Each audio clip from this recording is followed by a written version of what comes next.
Captain Maya Rodriguez stepped off the transport shuttle and felt her breath catch in her throat. The Zephyrian embassy stretched before her like something from a dream.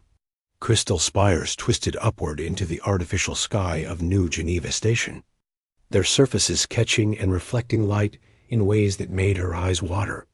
Floating platforms drifted between the towers, carrying elegant figures with gossamer wings that sparkled like stardust. Maya adjusted her dress uniform and checked her appearance one more time. This was humanity's first official diplomatic mission to the Zephyrian hegemony, and she could not mess this up. Ambassador Kate Morrison had chosen her personally for this assignment, trusting her military background and diplomatic training to make a good impression. The embassy doors opened without, a sound revealing a vast hall filled with beings from across the galaxy. Maya had studied the files, but seeing them in person was different. The Zephyrians moved like dancers, their movements fluid and graceful. Their wings caught the light as they glided between conversations, creating patterns of color that shifted. With every gesture, Ambassador Morrison appeared at Maya's side, her silver hair perfectly styled and her expression calm. "Remember what we discussed," she said quietly. "The Zephyrians value honor above all else. They see direct confrontation as crude, but they respect those who stand by their principles." Maya nodded. She had spent weeks studying Zephyrian culture, learning about their complex social hierarchy and their elaborate codes of conduct. Everything had to be perfect. Earth's future relationships with dozens of species might depend on how well this first meeting went. High Arbiter Zalfine approached them, his wings spreading wide in what Maya recognized as a formal greeting. His voice carried a musical quality that made her think of wind chimes. "Welcome, honored guests from Earth. We are pleased to finally meet the newest members of the galactic community." The reception began with formal introductions. Maya met scientists, traders, and diplomats from worlds she had only read about in reports.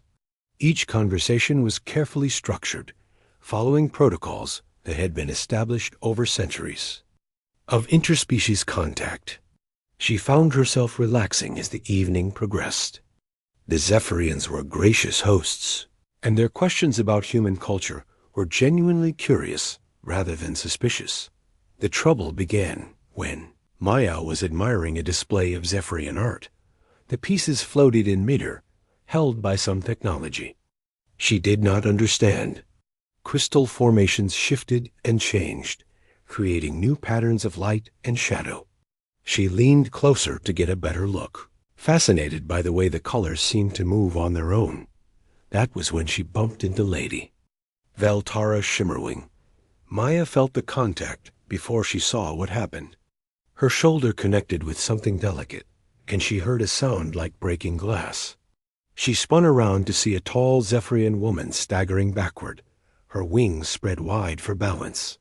One wing, a magnificent display of silver and blue, now hung at an odd angle. The intricate crystal ornaments that had been woven through the feathers lay scattered on the floor. Conversation in the immediate area stopped. Maya felt dozens of eyes turning toward them, and her stomach dropped. She had just damaged what was clearly an important ceremonial display belonging to someone who was obviously high-ranking. "I am so sorry," Maya said, reaching out instinctively to help. "I didn't see you there. Are you hurt?" Lady Veltara drew herself up to her full height, which was considerable. Her eyes, a deep purple that seemed to glow with their own light, fixed on Maya with an expression of shock and growing anger. "You dare lay hands upon my honor wings," she said, her musical voice now carrying a dangerous edge. Maya looked around desperately for Ambassador Morrison, but the older woman was across the room, deep in conversation with a group of Zephyrian officials.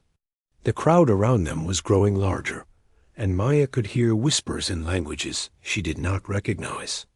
"It was an accident," Maya said, keeping her voice calm despite the panic rising in her chest. "Please, let me help you fix this. I'll pay."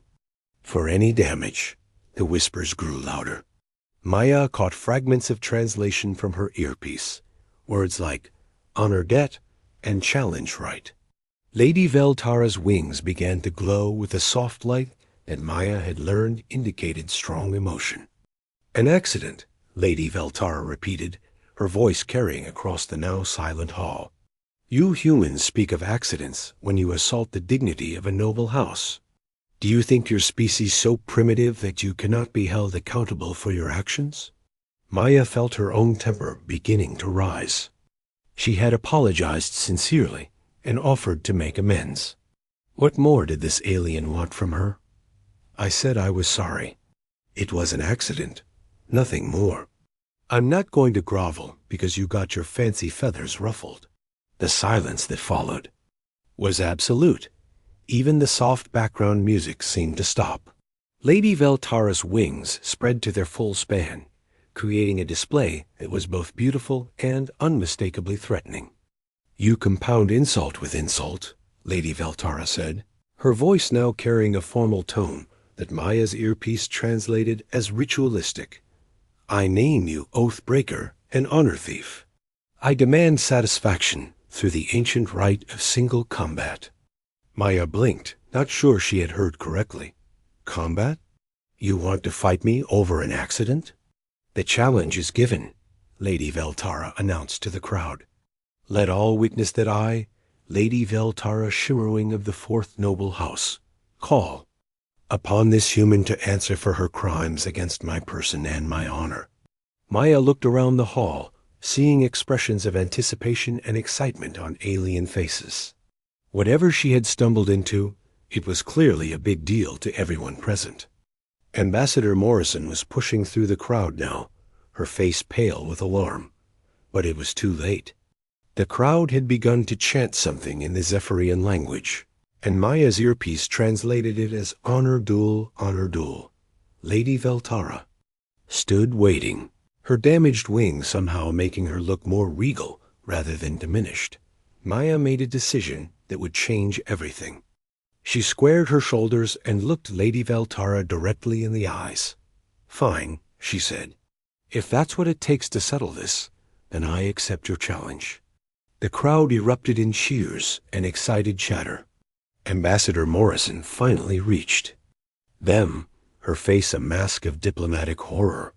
But the words had been spoken, and Maya could see in Lady Veltara's satisfied expression that there was no taking them back now. She had just agreed to fight an alien noble in front of half the galaxies. Diplomatic corps. What could possibly go wrong? Dr. Lisa Park rushed through the corridors of New Geneva Station, her medical bag bouncing against her hip with every step. The message from Ambassador Morrison had been brief but urgent. Maya had somehow gotten herself into a formal duel with a Zephyrian noble, and they needed every piece of information about human Zephyrian, physical differences they could get. Lisa burst into the preparation chamber to find Maya sitting on a bench, still wearing her dress uniform, but looking considerably less composed than she had at the reception. Ambassador Morrison paced nearby, speaking rapidly into her communicator in the clipped tones that meant she was barely containing her panic. Maya, what were you thinking? Lisa demanded, dropping her bag and immediately beginning to scan her. Friend with a medical tricorder. Do you have any idea what you've gotten yourself into? Maya looked up with a rueful expression. I thought she wanted to have a friendly sparring match. You know, work out our differences through physical activity. Some cultures do that, right? Lisa stared at her. This isn't a friendly sparring match. This is a formal honor duel. In Zephyrian culture, it's a fight to determine who was right and who was wrong. The winner is considered to have been favored by their ancestors, which means they were telling the truth. So it's like trial by combat, Maya said, seeming to relax slightly. I can handle that. How tough can one alien be? Lisa grabbed Maya by the shoulders. That's exactly the wrong attitude. Maya, Zephyrians are not human. Their bones are hollow like birds. Their muscle density is about 1/3 of ours. What feels like a gentle tap to you could break their ribs. Before Maya could respond, the chamber doors opened and a group of Zephyrian officials entered. The leader, Commander Zixandra, carried herself with military bearing despite her delicate appearance. Her wings were a deep gold color, and her uniform bore the insignia of the Zephyrian Honor Guard. The challenged party will be escorted to the dueling chamber. Commander Zixandra announced in accented but clear English. The combat will begin within the hour. Ambassador Morrison stepped forward. Commander, surely we can resolve this through diplomatic channels. Captain Rodriguez meant no offense. This was clearly a cultural misunderstanding. Commander Zixandra. Expression remained neutral. The challenge has been issued and accepted before witnesses. To withdraw now would bring dishonor to both parties. The human has shown courage by accepting. She will be given the same respect we would show any warrior. Lisa pulled out her datapad and began scrolling through her research files. What are the rules of engagement? What weapons are permitted? The challenged party may choose the method of combat, Commander Zixandra replied. Energy weapons, bladed weapons, or natural combat are all acceptable. Most duels are concluded quickly, within minutes. Lady Veltara is skilled in the traditional fighting arts of our people. Maya stood up, rolling her shoulders to loosen them. Natural combat sounds good to me. I don't want to hurt anyone with weapons. Lisa and Ambassador Morrison exchanged horrified looks. Lisa grabbed Maya's arm. You don't understand. Natural combat means hand-to-hand fighting. Given the physical differences, you could seriously injure her without even trying. I'll be careful, Maya said. I've been trained in non-lethal subdual techniques. I'll just pin her or something until she gives up. Commander Zixandra tilted her head, studying Maya with new interest. You show unusual confidence, human. May I ask about your combat experience? I've been through military training, Maya replied. Basic hand-to-hand combat, some martial arts, standard stuff for a Starfleet officer. What Maya didn't mention, and what Lisa realized with growing horror, was that human military training was designed to prepare soldiers for combat on Earth. Earth, where the gravity was twice what most species considered normal. Earth, where the wildlife included creatures that could crush most aliens without effort. Earth, where humans had evolved from persistent hunters who could chase prey to exhaustion across vast distances. The procession to the dueling chamber felt like a parade. Word had spread throughout the station, and beings from dozens of species lined the corridors to watch. Lisa noticed that many of them seemed excited, as if they were about to witness some kind of sporting event. She doubted any of them understood what they were really about to see. The dueling chamber itself was a work of art. The walls were made of the same crystal material as the embassy, but these surfaces could become transparent, allowing spectators to watch from multiple levels. The floor was a smooth, springy material that would cushion falls without hampering movement. Lady Veltara was already waiting in the center of the chamber. She had changed from her formal robes into a simple fighting outfit that allowed her wings full freedom of movement. Despite the damage to one wing, she moved with grace and obvious skill. Lisa could see why the Zephyrians were confident in their champion. The spectator areas filled quickly. Lisa spotted diplomats, traders, and what looked like news reporters setting up recording equipment. Someone was broadcasting this across the galactic networks. She pulled out her own recorder, hoping to document what was about to happen for later analysis. Maya entered the dueling chamber and immediately began stretching. Her movements were economical and purposeful, the habits of someone who had trained regularly for years. Lady Veltara watched with interest, probably trying to gauge her opponent's skill level. High Arbiter Zalfine took his position as the official referee.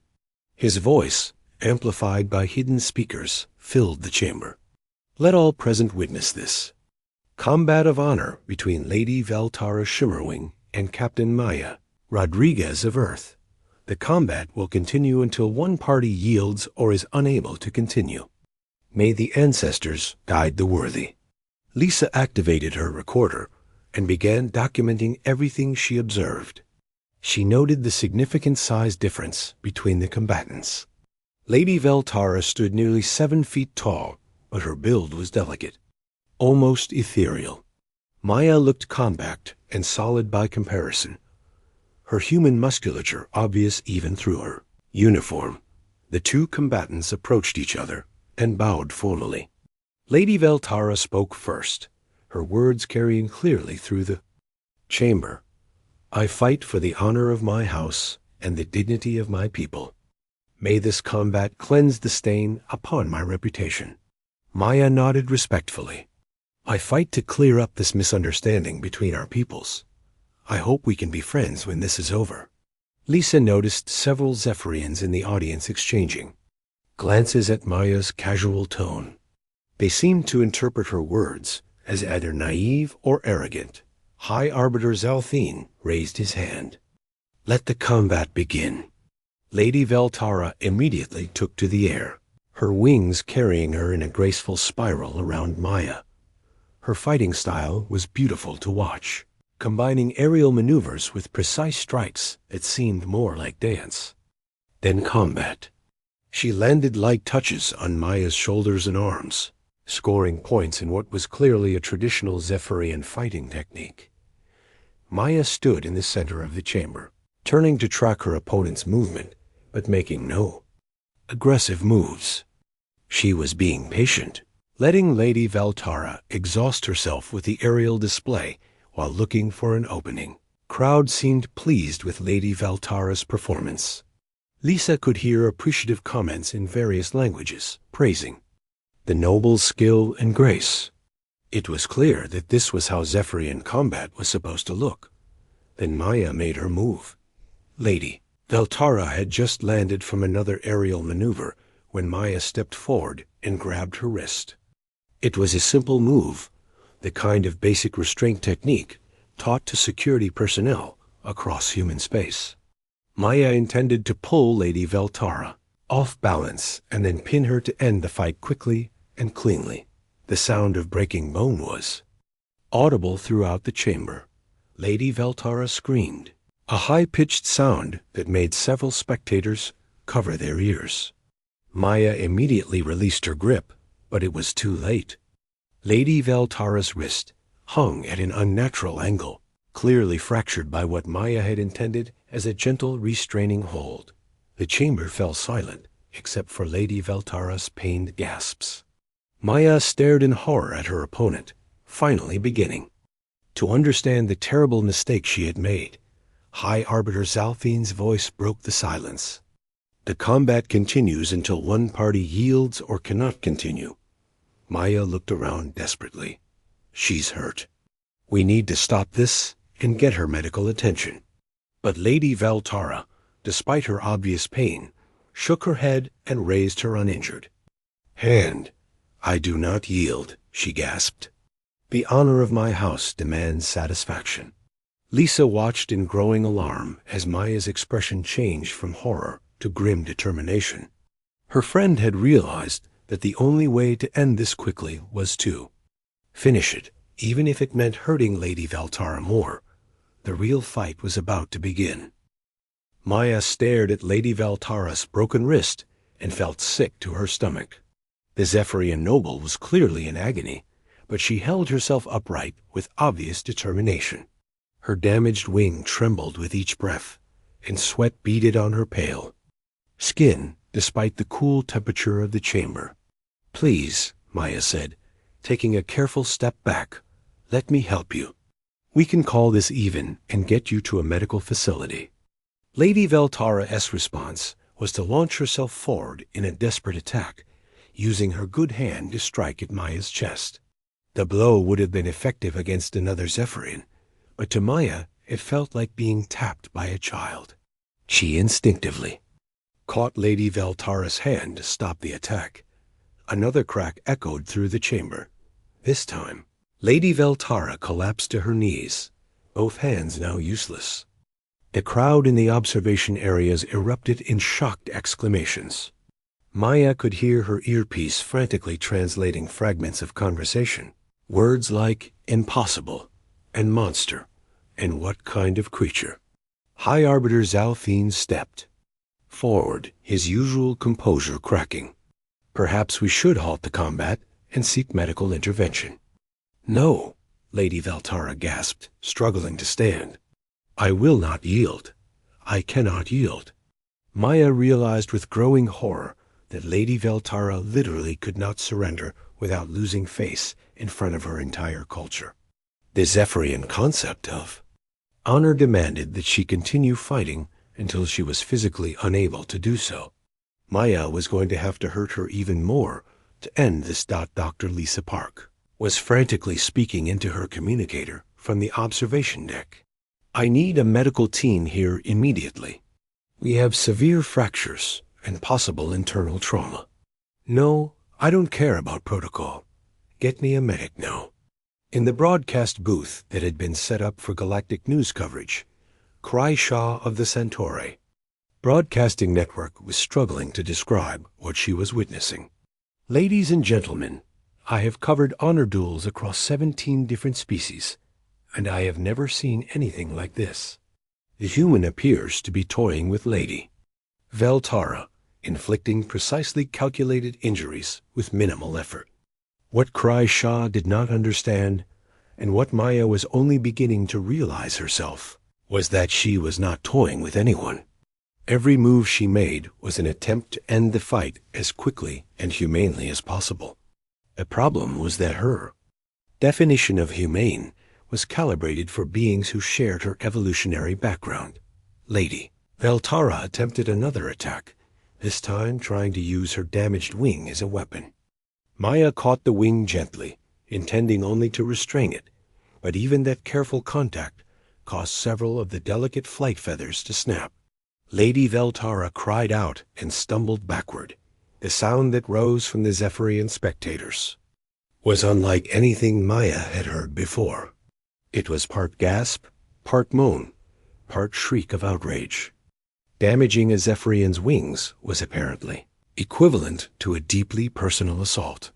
Maya looked around the chamber desperately, seeking some way to end this without causing more harm. There has to be some way to stop this, she called out to High Arbiter Zalfine. She's badly hurt. This isn't a fair fight anymore. The combat ends when one party yields or cannot continue, the High Arbiter relied, but his voice carried none of its earlier certainty.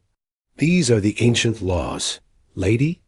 Veltara swayed on her feet, clearly close to collapse, but still she would not surrender. Maya could see the determination in her purple eyes, the stubborn pride that was keeping her upright, despite injuries that would have hospitalized a human. That was when Maya made her final, terrible mistake, seeing that Lady Veltara was about to fall. Maya stepped forward to catch her. It was pure human instinct, the automatic response of someone trained to help the injured. She reached out and grasped Lady Veltara by the shoulders, intending to steady her and perhaps convince her to finally yield. Lady Veltara's collarbone snapped under the pressure of Maya's fingers. This time, Lady Veltara did not cry out. She simply crumpled to the floor of the chamber, her breathing shallow and rapid. Maya knelt beside her, not daring to touch her again, but clearly desperate to help. I'm sorry, Maya whispered. I'm so sorry. I didn't mean for this to happen. The silence in the chamber was absolute. Then, from somewhere in the observation decks, someone began what sounded like a Zephyrian funeral chant.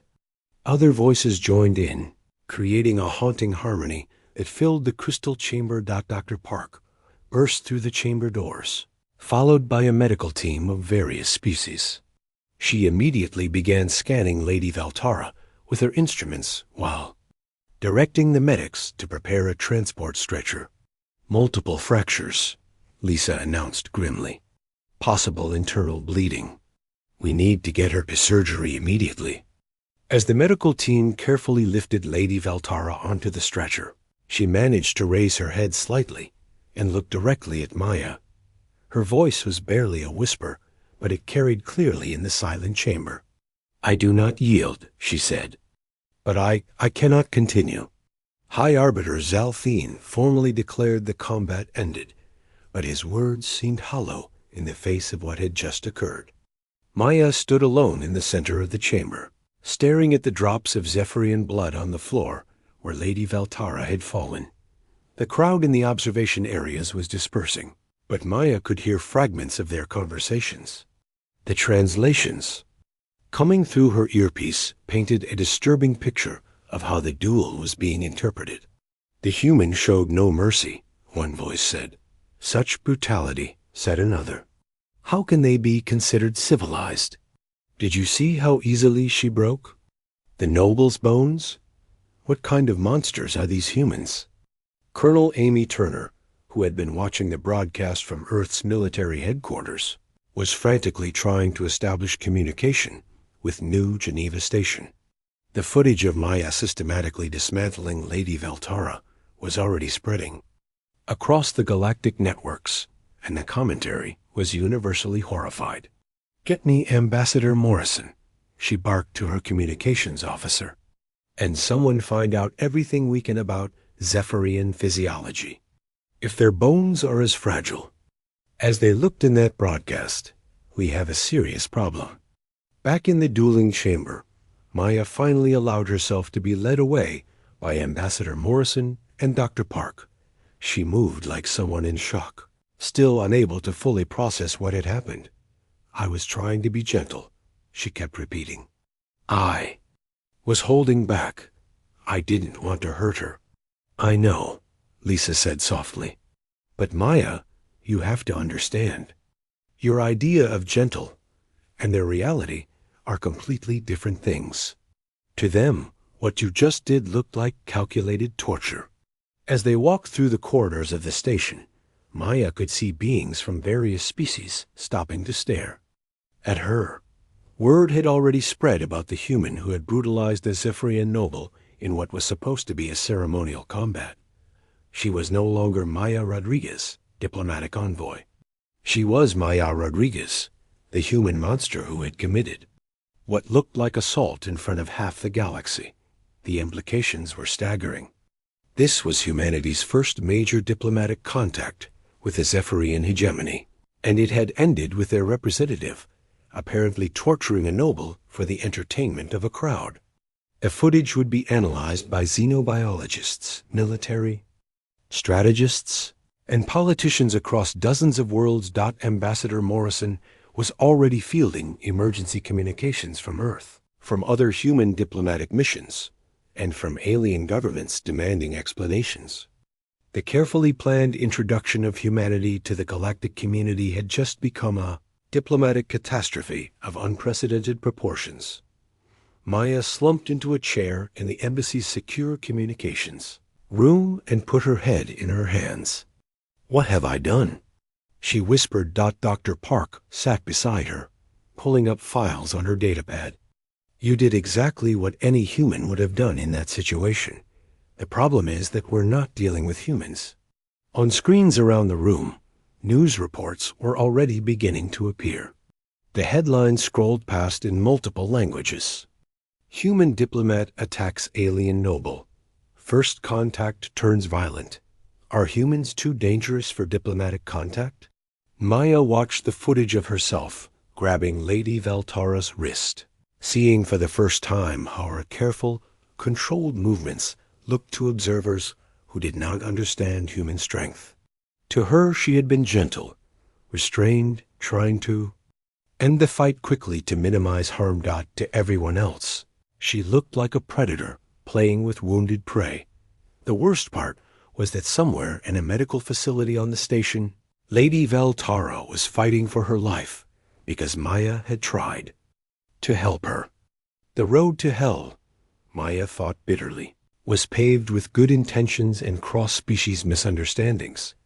Outside the embassy, protesters were already beginning to gather. The chants were in various alien languages, but the translations were clear enough. Justice for Veltara. Humans go home. No monsters in space. Maya Rodriguez had set out to make a good first impression for humanity. Instead, she had started what might become a diplomatic war. Secretary General Helen Brooks stared at the holographic display showing the galactic news feeds and felt a headache building behind her eyes. In the 3 days since the duel, the story had spread to every corner of known space. The footage of Maya Rodriguez apparently torturing Lady Veltara had been viewed billions of times, analyzed by experts, and dissected by commentators who seemed to compete over who could express the most outrage. Status report, she said tersely to the assembled crisis team in Earth's Emergency Diplomatic Center. Admiral Susan Clark stepped forward, her expression grim. It's worse than we initially thought. 17 different species have filed formal protests with the Galactic Council. The Zephyrian hegemony has suspended all diplomatic contact with Earth, pending a full investigation.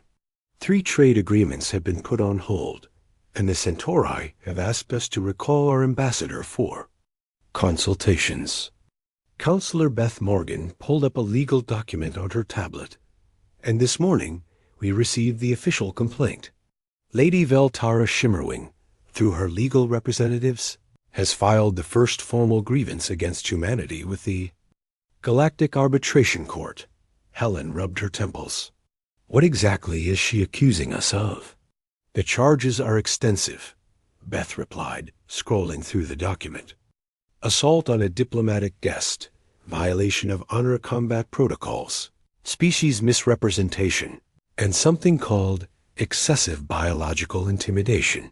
She's also requesting that humans be reclassified as a restricted species, requiring special handling protocols for all future diplomatic contact. The implications were staggering. If the Galactic Council agreed to reclassify humanity as a restricted species, it would effectively end their hopes of joining the galactic community as equals. They would be treated like dangerous animals that required careful management rather than potential partners and allies. Dr. Lisa Park entered the briefing room, looking exhausted. She had spent the last 3 days compiling every piece of data she could find about human-alien physical interactions, trying to build a defense for Maya's actions. How's Captain Rodriguez holding up? Helen asked. Not well, Lisa admitted. She's been confined to quarters on New Geneva Station, pending the investigation. She keeps asking about Lady Veltara's condition and blaming herself for what happened. I'm concerned about her mental state. Admiral Clark frowned. What is Lady Veltara's condition? The medical reports we've received have been vague. Lisa pulled up her own files. She's stable, but still in intensive care. Multiple fractures to both arms, damage to her wing structure, broken collarbone, and severe bruising. For a Zephyrian, these are life-threatening injuries. If she had been human, they would barely qualify as moderate trauma. That's our defense, Beth said. Maya was using appropriate force for human standards. She had no way of knowing how fragile Zephyrian physiology is. Helen shook her head. That defense assumes good faith on both sides. From what I'm seeing in the galactic news feeds, nobody believes this was an accident. They think Maya deliberately tortured Lady Veltara as some kind of psychological warfare. The main screen switched to a news broadcast from the Regelian Information Network. The anchor, a tall being with crystalline features, was interviewing what appeared to be a military analyst. The human's tactics were clearly designed to inflict maximum psychological trauma, the analyst was saying. Notice how she breaks one limb, then waits for the victim to attack again before breaking another. This suggests a calculated campaign of intimidation. Helen muted the broadcast. See what I mean? Every tactical decision Maya made is being interpreted in the worst possible light.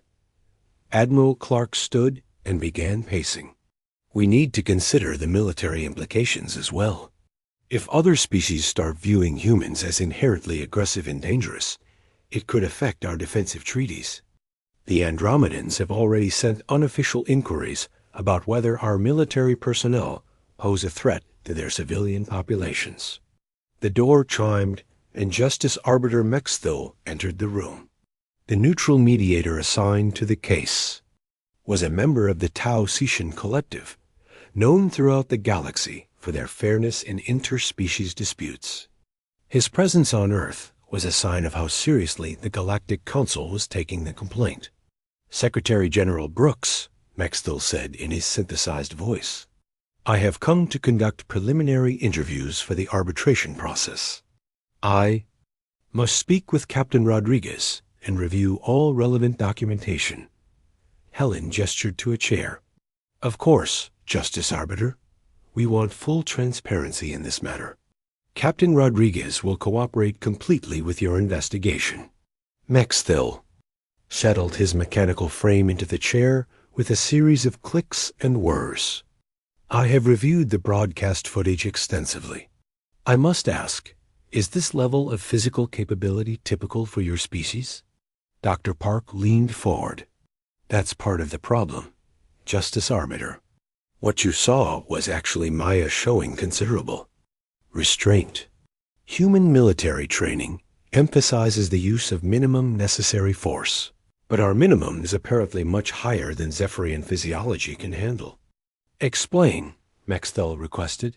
Lisa activated her presentation.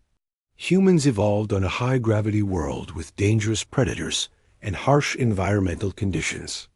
Our bone density is approximately 4 times that of the average Zephyrian. Our muscle mass and connective tissue strength are proportionally higher.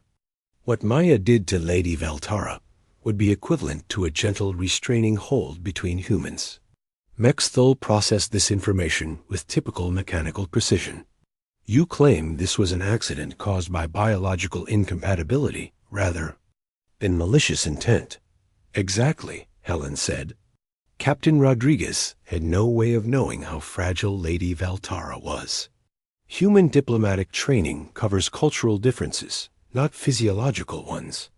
We assumed that if 2 species could communicate and interact socially, they would be roughly equivalent physically.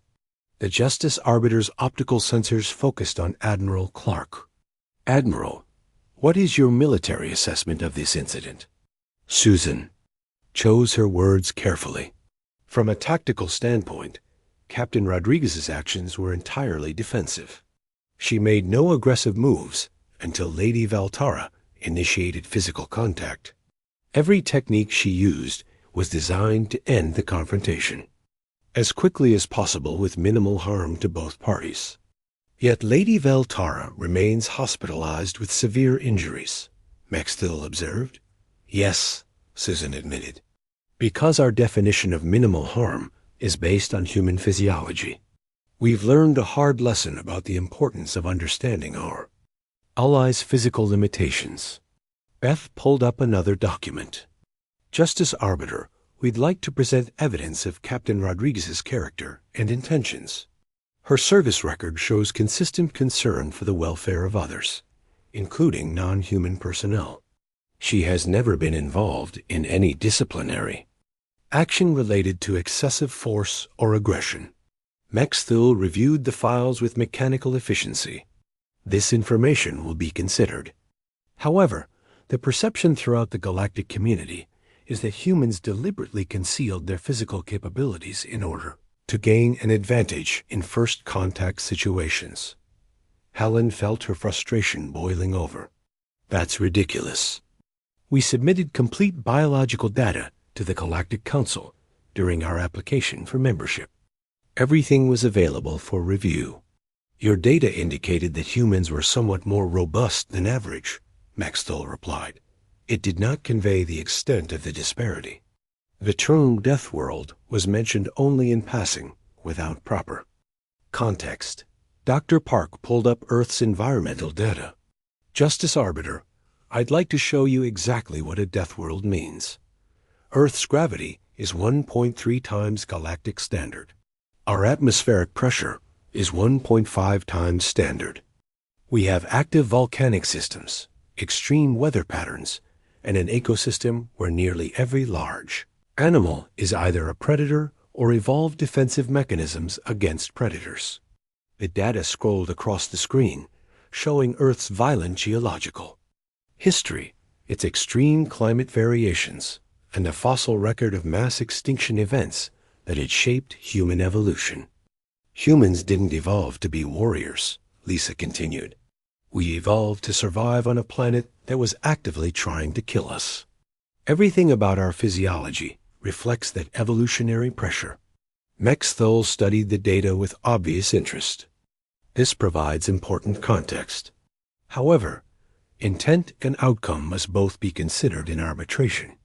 Regardless of Captain Rodriguez's motivations, Lady Veltara suffered severe trauma during what was supposed to be a diplomatic ceremony. Helen leaned back in her chair, feeling the weight of the situation. What are we looking at in terms of potential consequences? The Galactic Council is considering several options, Mexthul replied. At minimum, formal censure and mandatory biological compatibility training for all future human diplomatic missions. At maximum, suspension of Earth's membership application and classification as a restricted contact species. The room fell silent as the implications sank in. Decades of careful diplomatic work, humanity's dreams of joining the galactic community, all hanging in the balance because of a tragic misunderstanding. There is one other factor to consider, Mexthul added. Lady Veltara herself has requested to participate in the arbitration proceedings.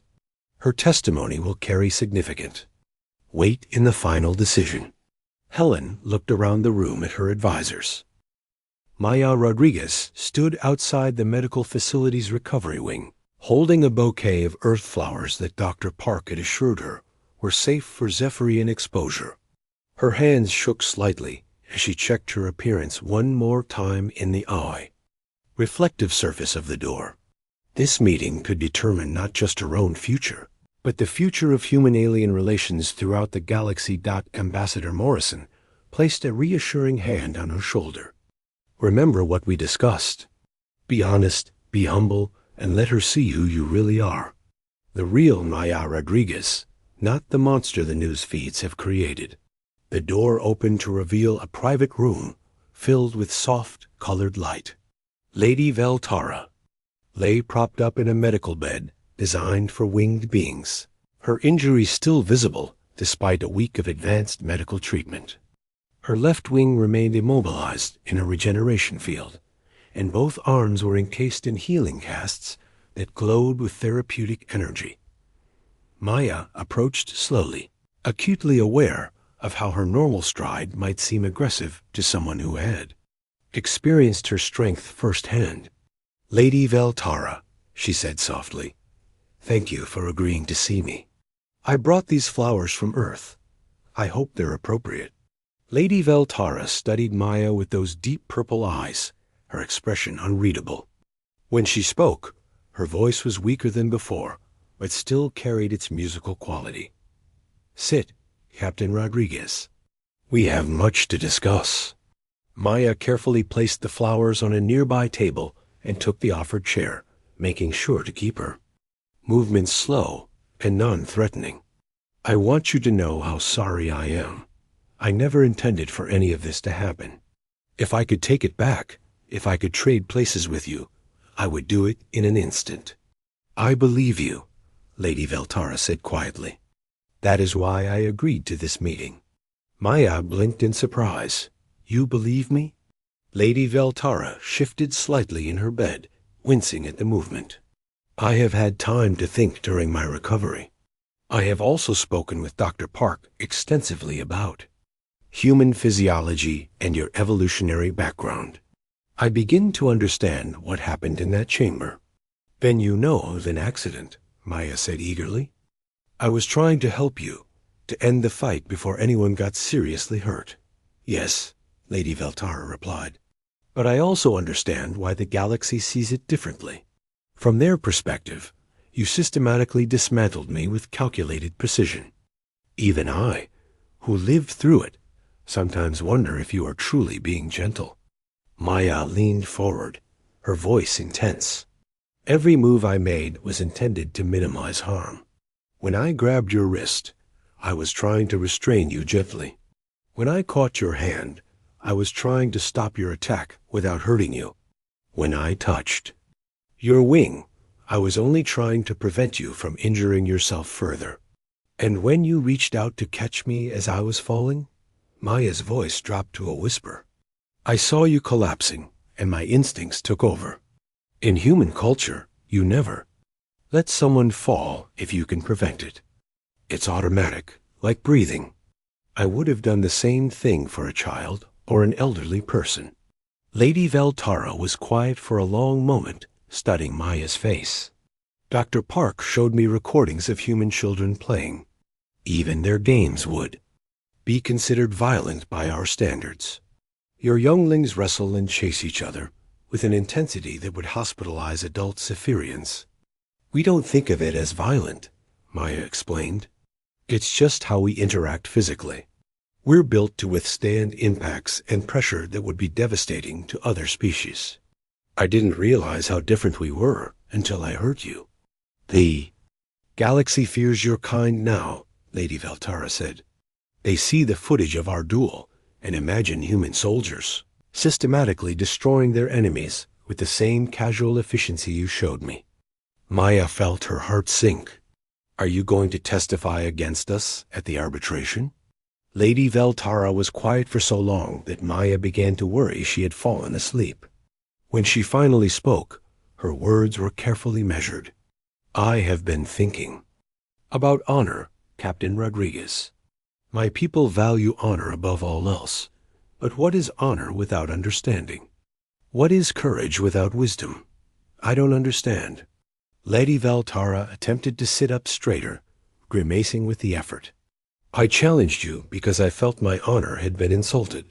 I continued fighting even when injured because I believed yielding would bring shame to my house. But what honor is there in perpetuating a misunderstanding that could harm both our peoples?"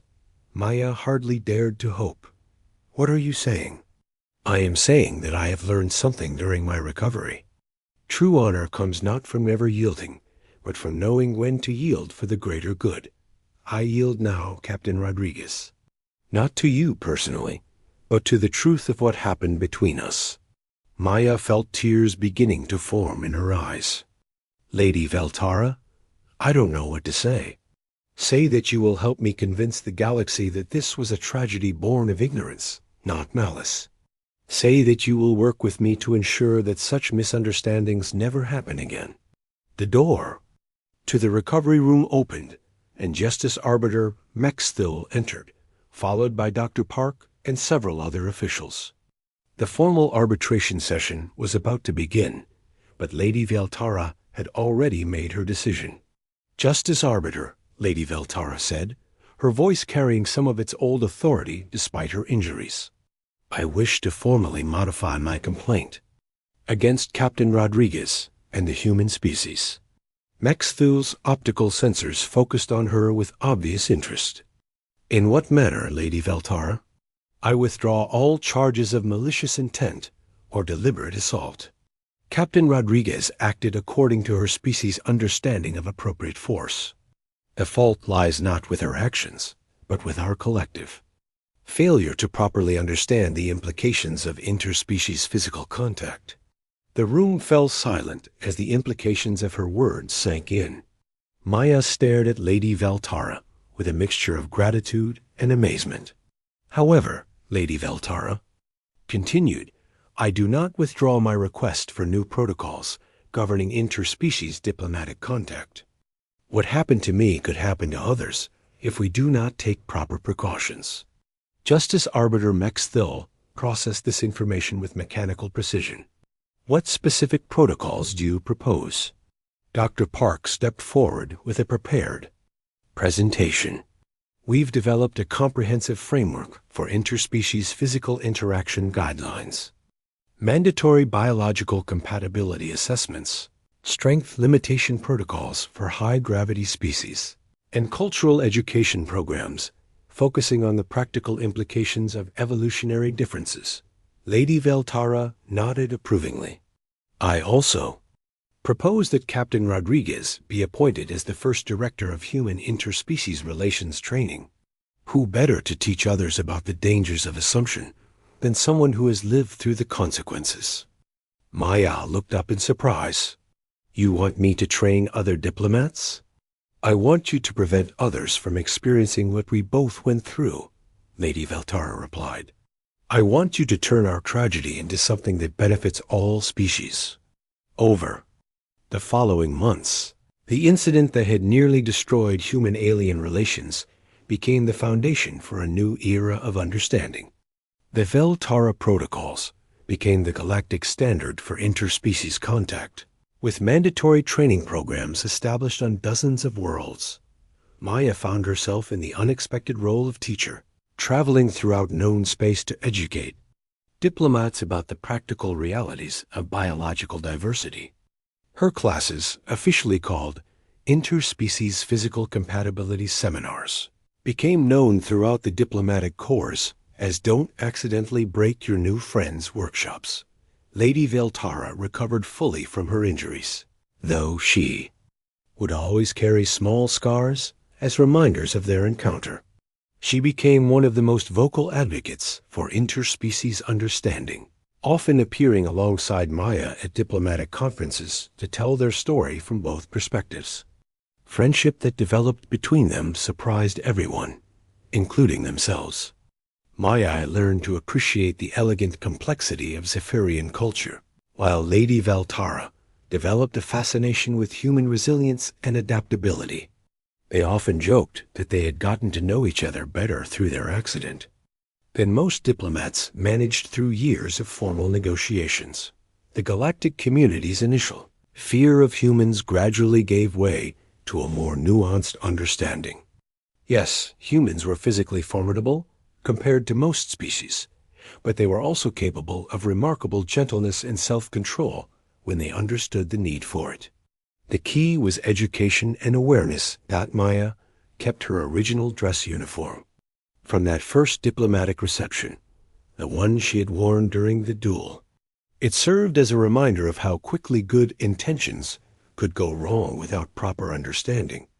But hanging next to it in her quarters was a new uniform, one bearing the insignia of the Interspecies Relations Training Academy. Lady Veltara had been right about honor. True honor came not from never making mistakes, but from learning from them and working to ensure others did not repeat them. What had begun as humanity's greatest diplomatic disaster had become the foundation for a new age of interspecies cooperation. And sometimes, late at night, when she was preparing for another training session, Maya would look at that old uniform and smile. She had set out to make a good first impression for humanity, and in the end, she had done exactly that.